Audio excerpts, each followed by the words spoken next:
বিগত 1/11-এর army backed caretaker গভর্নমেন্টের সময় বিএনপির তৎকালীন সিনিয়র যুগ্ম মহাসচিব এবং বর্তমান ভারপ্রাপ্ত চেয়ারম্যান জনাব তারেক রহমান সাহেবের বিরুদ্ধে মিথ্যা বানোয়াট কিছু মামলা দায়ের করা হয়েছিল, যে মামলায় এফআইআর পর্যন্ত ওনার নাম ছিল না। জনাব তারেক রহমান সাহেবকে রাজনৈতিকভাবে হেয় প্রতিপন্ন করার জন্য এবং রাজনৈতিকভাবে বিএনপিকে বিতর্কিত করার জন্য প্রধান নেতাকে বিভিন্ন ধরনের মিথ্যা বানোয়াট মামলায় দায়ের করা হয়েছিল।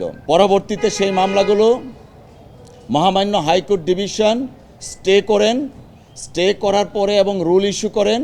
আমরা গত কয়েক মাস পূর্বে সেই রুলের শুনানি করি এবং মহামান্য সুপ্রিম কোর্টের হাইকোর্ট ডিভিশন মামলাগুলা বাতিল করে দেন। এই বাতিলের এগেনস্টে রাষ্ট্রপক্ষ মাননীয় মহামান্য অ্যাপিলেট ডিভিশনে আজকে গিয়েছিলেন।